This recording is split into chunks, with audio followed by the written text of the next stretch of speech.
Hello, everybody, and welcome to another edition of our Community Access. This week, we will wrap up our three-part series with Dr. Mee Lillo, co-founder of Brain Balance.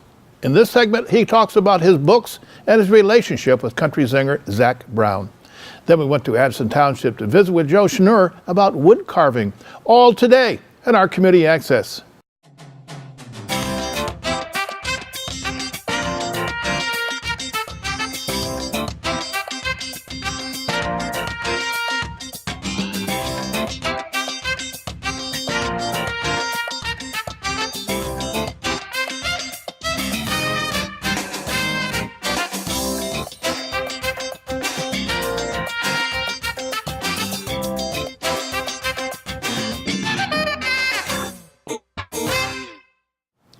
Welcome back. Here's the last segment with Dr. Mee Lillo. Terry?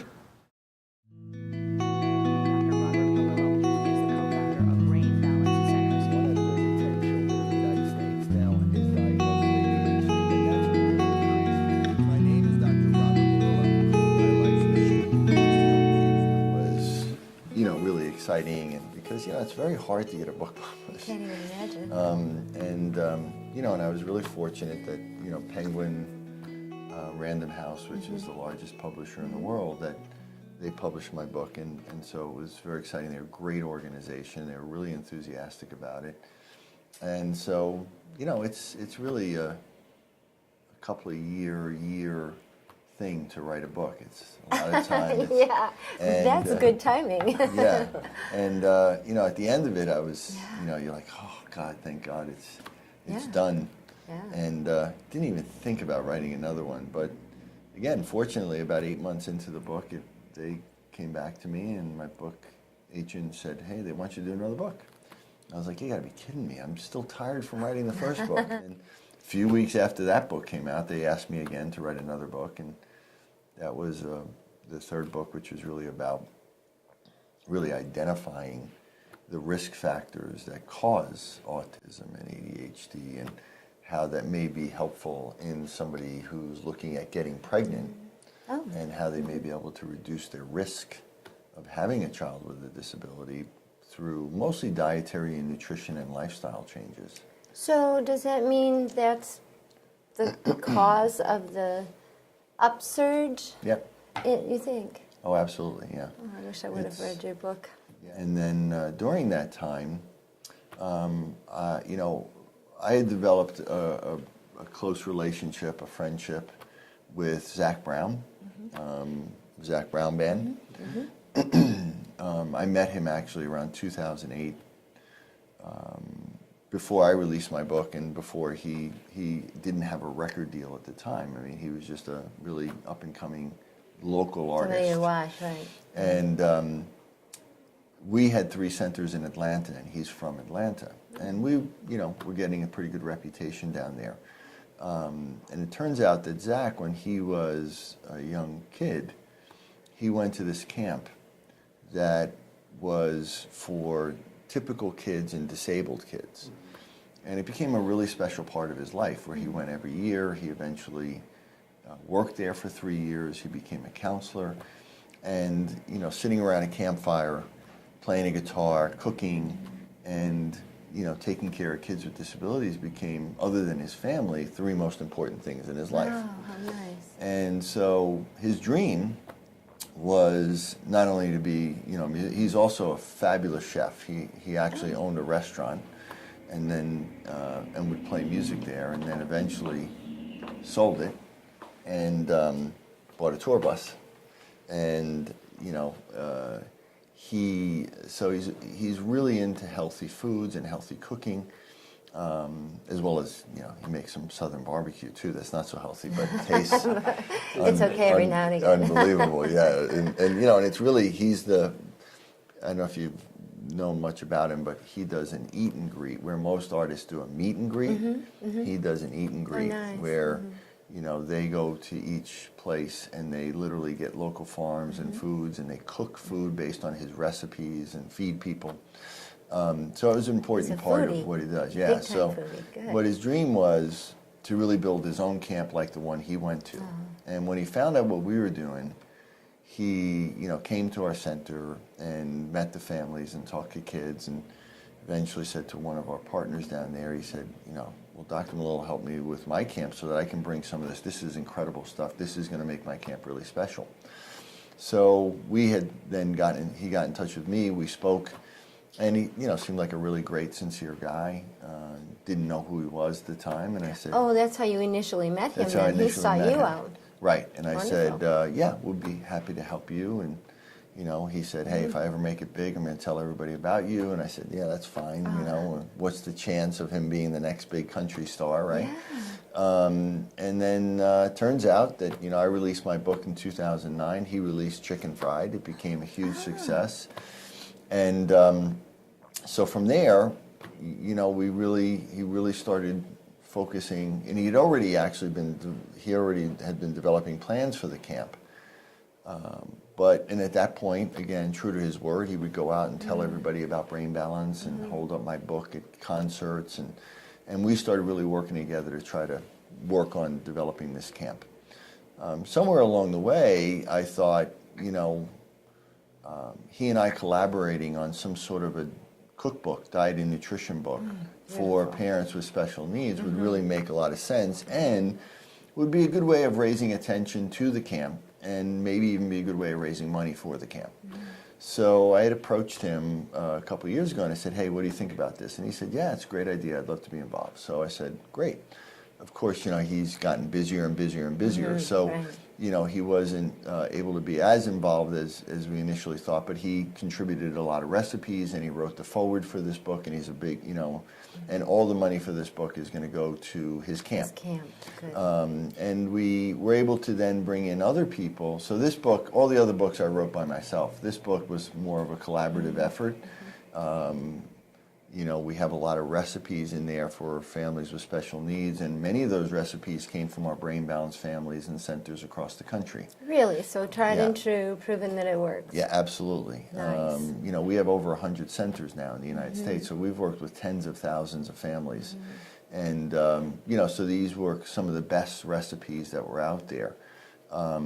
Also, we've had some other people that were in the food world that really contributed some great stuff and recipes, that really make this book, I think, unique. So, there's a number of things that make it unique. One is I have a unique approach to diet and nutrition in that we relate that these issues really start in the brain in many cases. So, many people know that kids, let's say, with, various types of disabilities have food, digestive, and immune issues. And they believe, things like leaky gut and, gluten sensitivity and dairy sensitivity, and, they have autoimmune issues or chronic infections. And we know that is, almost every kid we work with has one form of that. And that it's not coincidental, that it's related to what's happening. But most people that are out there have looked at it as that those problems actually produce the attention issues or the learning Yes. problem or the behavioral issue. What we've been able to show, and what research is really confirming, is that in many cases it's the other way around. That they Really? start with a brain issue, Yeah. and that's what produces their disability or their issue. And that imbalance that is producing their problem in school or in behavior or Right. social is actually producing an imbalance in their body. Sure. And it produces an imbalance in their immune system and an imbalance in their digestive system, which leads to things like a leaky gut and food sensitivities and immune issues and inflammation. And then that also affects the brain, right? So it's this Absolutely. feedback. It's a circle. So everybody else out there and every other nutrition book that's ever been written is really talking about it from that way, from the body affecting the brain. Yeah. And in this case, I'm talking about it from the brain affecting the body. And so that's important because, and it's not true in every case. I mean, there are people that have primary problems in their gut and their diet, but in the majority of the cases that we work with, and I think in the majority of people that have any sort of food sensitivities or dietary and nutritional issues, that the problem is starting in the brain. And the way you know that is that if you also have these brain-related symptoms, right? If you have, and again, the idea that you have an imbalance. See, one of the things that stands out about the kids we work with is that what's been known in research for years, but never really able to be explained until you know, my books and my research, is really this what's called unevenness of skills. That these kids don't struggle in every aspect of life. In fact, what we see is that they may be exceptional in certain areas and they struggle in other areas. And I don't think there's a more important social issue of our time than this epidemic of what's happening to children. I mean, what's more important than this? And you know, what's more important than families? What's more important than that relationship, that sacred relationship between a parent and their child? And you know, our greatest natural resources are children, and we're losing them at unprecedented levels. And most people are told they're never coming back. They're gone. And the thing is that most of these kids are really actually very gifted. They're the ones that are most susceptible.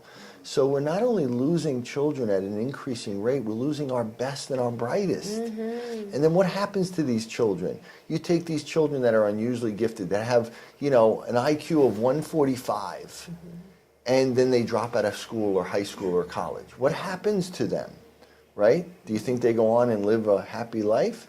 Believe it or not, many of these kids, or, you know, some of them will be really upset and you know, be very angry and bitter. It's not coincidental that, you know, this is not typical in any way, but it's not coincidental that some of these kids are the ones that go into schools and shoot them up, like in Newtown and like in Santa Barbara, that almost every school shooting, and I'm doing a paper on this, going back to Columbine, every one of those kids was diagnosed with OCD or ADHD or Tourette's or Asperger's. Almost every school shooter, or schizophrenia. And schizophrenia is part of this as well.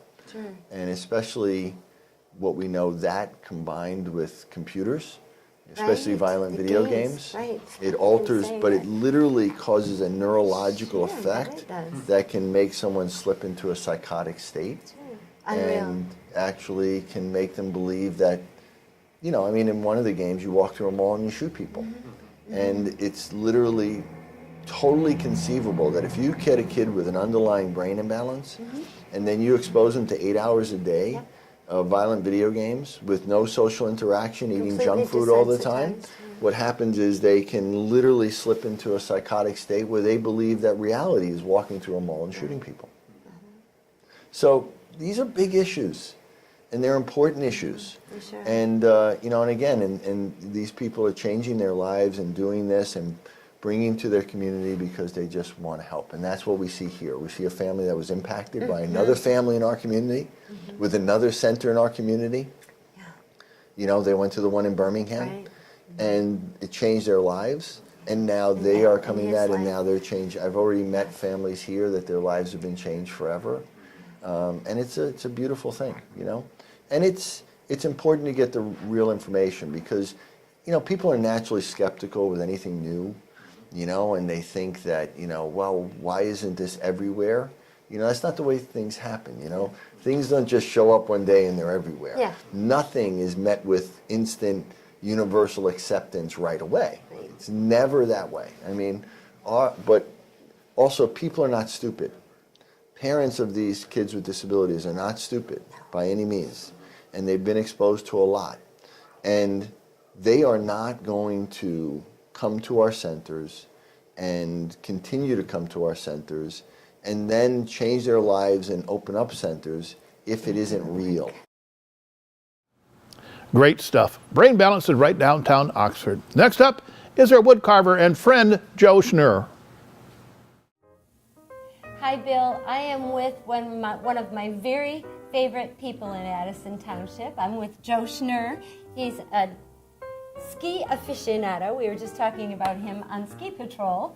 He is a long-time volunteer in Addison Township, a naturalist, and I just found out he's also a woodcarver and dance instructor. So tell me about your woodcarving. This is beautiful. How long have you been doing it? And you taught it, right? Well, every time I get a suntan, this little cut marks on my right hand. I've been doing this since I was about 8. Oh my gosh. It's a good way to pass the time, but some of the stuff that people carve become family heirlooms. They end up in museums. What inspired you? Was it out of boredom, or how did you? I just like to carve. No particular target. And you teach it. I taught it at Ford Village out in, let's see, Livonia? yeah, no, it's Greenfield. Ford Road and Greenfield. Uh-huh. And there were a bunch of older people there. A friend of mine lived there. She was a Dutch woman who had migrated here, and she talked me into coming down and teaching carving. And it was interesting. These people were all in their 70s and 80s, and one woman was 72 years old, and after 3 months, she was darn near an expert carver. She had never touched a knife before. She was fantastic. Another woman came in on a wheelchair with oxygen, and she said, I'm probably not going to live long enough to finish anything. I says, you'll probably live long enough to start something. And if you get done, I'll finish it. So she did. She lasted about 4 months, but she had the most beautiful attitude, you know. She said, you know, what am I going to do here? And the other people, you kept losing people from death out of Because this they were club. in their 80s, right? Yeah. Yeah. Well, it got, we had to move out of there for a while because we had other things I was up to, so I stopped teaching there, but it was fun. This is the last thing we did. I haven't quite finished this. This is still a work in progress. It was made with a whole bunch of little pieces. One of our guys was a craftsman, model maker, and he made 10 of these. And you can see the little lines here and there where he put it together and so forth. See that and that? So did he glue it into one big block and then start carving it from Yep, there? yep. Oh, and, Yeah. and the wood. This is basswood. Okay. Everybody likes to carve. These things are, a lot of these things are basswood. Because it's soft. Yeah. My sister was an artist, and she took one look at this thing, and she said, I want it. And she took it away before I finished it. Then she subsequently died. And her daughter said, I'm going to give that back to Joe. So I got it back. So are you going to finish it? I can or finish keep it, in that yes. state? What would it take to finish this now? Well, a little bit of carving and setting the eyes in here and cleaning up the little edges to where it doesn't look, you know, bad. But then what you do is you put this stuff all over it so that the paint won't soak in, and then you paint it. So this is this a wood filler in there? That's as a wood well? filler. It's I don't know what the name of it is. The guy gave it the stuff to me.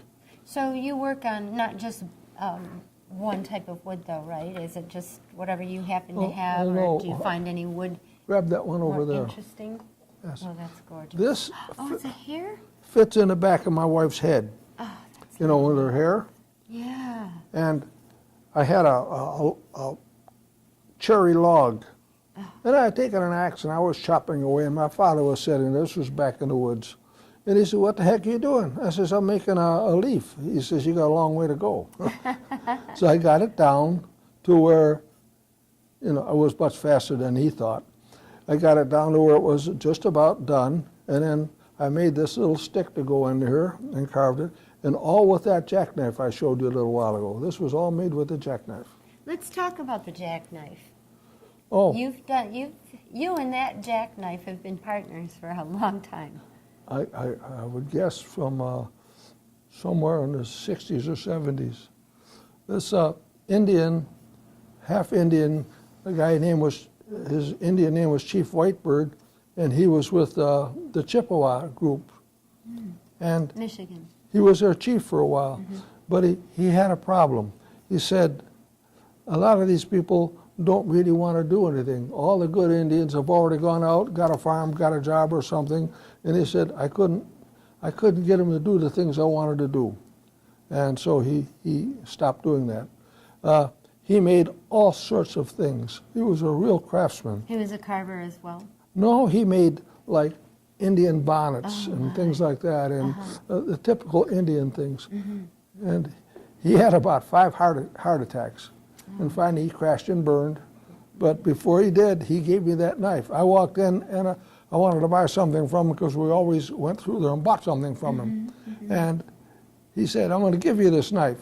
I thought that it was taboo to give people knives. He says, take the knife and shut up. And that knife, that's the knife that you've used to do all these carvings, Most of the right? carving, if I have to do any carving, is done with that.